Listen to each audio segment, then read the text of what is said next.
जब महाभारत का युद्ध अवश्यंभावी हुआ तब हस्तिनापुर से अर्जुन और दुर्योधन दोनों द्वारिका आए भगवान श्री कृष्ण को मिलने के लिए, उनसे मदद मांगने के लिए, सहायता के लिए। अब ऐसे कार्यों में दुर्योधन सबसे आगे रहता है, हमारी तरह है? जब कुछ मांगना हो, लेना हो तो दुर्योधन पहले, नो डाउट, ध्यान से सुनिए, दुर्योधन पहले पहुंचा और 2-3 घंटे के बाद अर्जुन पहुंचे।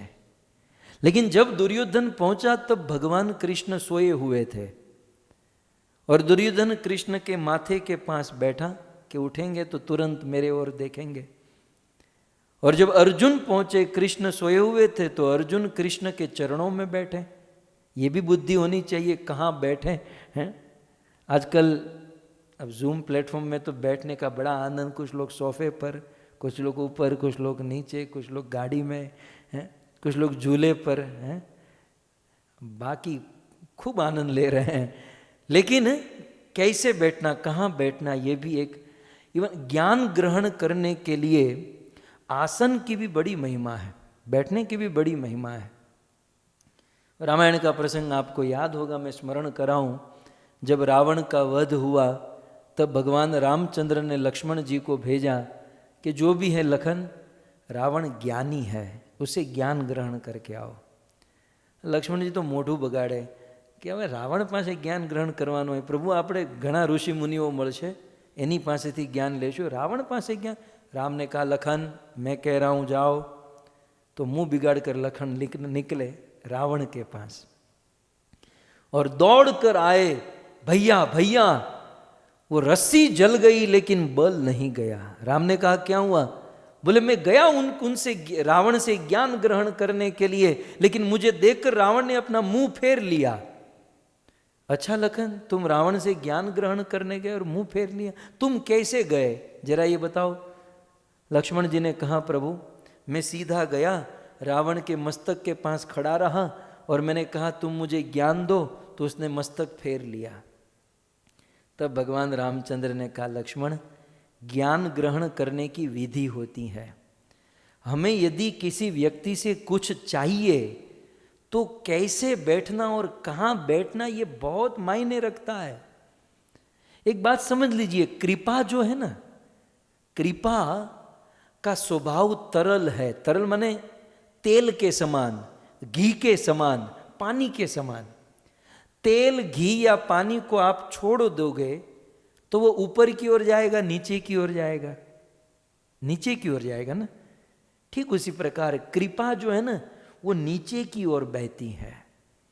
इसलिए यदि हमें किसी से कृपा चाहिए तो हमें उनके चरणों में बैठना चाहिए, नीचे बैठना चाहिए, नहीं कि उसके माथे पर बैठना चाहिए।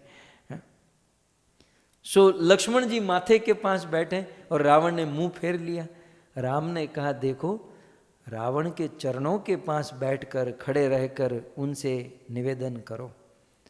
राम ने सिखाया, तद्विद्वि प्रणिपातेन परिप्रश्नेन सेवया। लक्ष्मण जी गए चरणों के पास, कहा, महाराज ज्ञान दीजिए। तब रावण ने ज्ञान दिया। बहुत सुंदर रावण का उपदेश था। लेकिन खैर, दुर्योधन कृष्ण के मस्तक के पास बैठे और अर्जुन कृष्ण के चरणों के पास। कुछ देर के बाद भगवान कृष्ण की आंखें खुली। अब सीधी सी बात है, जब सोया हुआ आदमी आंख खोलेगा तो चरणों की ओर देखेगा, कैसे पूरा गोल घूम के पीछे देखेगा, सीधा देखेगा। तो सीधे अर्जुन चरणों के पास बैठते, अर्जुन तुम मेरे सखा। भगवान श्री कृष्ण अर्जुन से गले मिले। अब देखिए, वाह। तो भगवान श्री कृष्ण ने अर्जुन की ओर देखा, कृष्ण खड़े हुए अर्जुन से गले मिले। तब ये पीछे से बोला, मैं भी आया हूं। कृष्ण, मैं भी आया हूं। कृष्ण पीछे मुड़े, अच्छा दुर्योधन तुम भी आए हो। भगवान श्री कृष्ण दुर्योधन से भी गले मिले। और कृष्ण, अतिथि सत्कार करना कृष्ण जानते हैं। दोनों के हाथ पकड़े, दोनों की पूजा किए, भोजन कराए और बिल्कुल दोनों की थकावट उतर गई। और फिर अंत में कृष्ण ने कहा कि आप दोनों मेरे पास आए हो तो कोई विशेष प्रयोजन लेकर आए हो, मैं कोई सेवा कर सकता हूँ? तब दोनों ने कहा कि हम दोनों भाइयों के बीच में युद्ध निश्चित हो चुका है और हम आपसे मदद मांगने आए हैं। तब देखिए कृष्ण की इसका नाटक देखिए कृष्ण का। कृष्ण कहते हैं भाई भाई युद्ध करोगे? ये भाई भाई के बीच में युद्ध मुझे पसंद नहीं। अब युद्ध कराने वाले तो यही थे, हैं? ये भाई भाई के बीच में, अब बेचारा दुर्योधन तो मान ही जाता। जब कृष्ण संधिदूत बनकर गए, पांडवों ने कृष्ण को संधिदूत बनाकर भेजा कि जाओ दुर्योधन को मना कर आओ, तो कृष्ण ने दुर्योधन से कहा, दुर्योधन 5 गांव पांडवों को दे दो और तुम पूरी दुनिया पर राज करो। तो महाभारत में लिखा है, दुर्योधन कहता है, कृष्ण जानामि धर्म अधर्मे प्रविष्ट।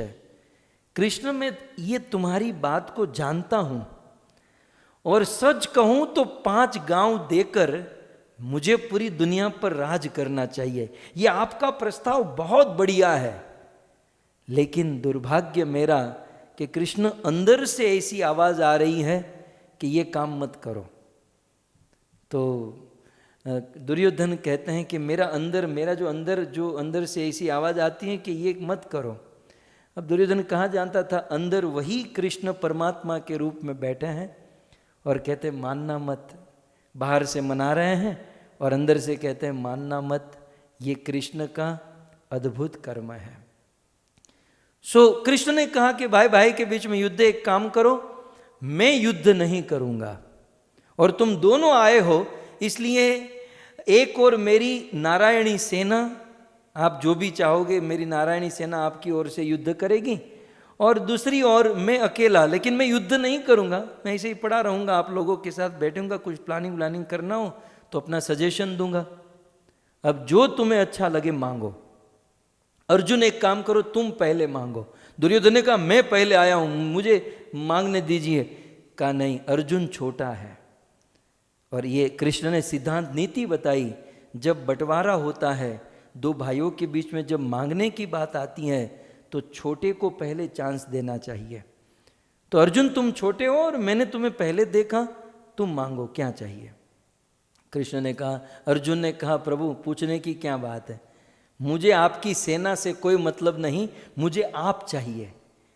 कृष्ण ने कहा अभी भी सोच लो, मैं युद्ध नहीं करूंगा। अर्जुन ने कहा कोई युद्ध, मुझे युद्ध कुछ करवाना ही नहीं है, आप केवल मेरे रथ पर बैठे रहिएगा। कृष्ण ने कहा फिर भी सोच लो। दुर्योधन बोला प्रभु सोच लिया, उसने मांग लिया, अब खत्म करो, मुझे सेना दे दो, मुझे देरी हो रही है, मैं निकलूं यहां से। तो दुर्योधन नारायणी सेना लेकर चला गया और यहां पर कृष्ण अर्जुन से कहते हैं कि अर्जुन तुझे ऐसा नहीं लगता ते खोटनो धंधो કર્યો એવું નથી લાગતું? ગુજરાતીમાં બોલ્યા કે અર્જુન તે આ ખોટનો ધંધો કર્યો એવું નથી લાગતું કે હું યુદ્ધ નહીં કરું, હું તારા રથ ઉપર બેસીશ, તું કેવી રીતે યુદ્ધ જીતીશ? तब अर्जुन कहते हैं कि कृष्ण सच कहूं तो मैं यहां मांगने के लिए आया ही नहीं था।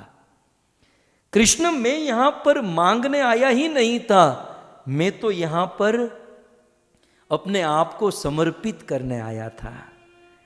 कृष्ण मैं यहां पर अपने आप को आपको देने के लिए आया था कि आप मेरे जीवन की बागडोर अपने हाथों में ले लीजिए।